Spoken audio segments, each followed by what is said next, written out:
Redmi will introduce its new K90 Ultra. There will be AMOLED touchscreen display, 1.5K resolution with 6.83 inches screen size.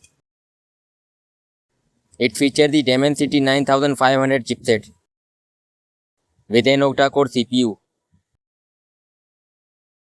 RAM will be 12GB and the storage will be 256 and 512GB.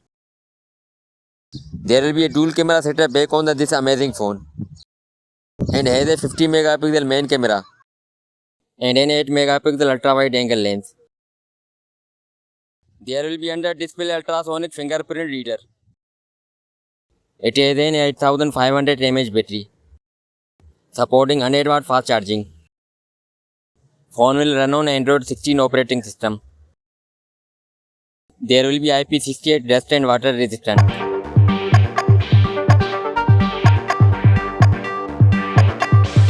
That's all for now.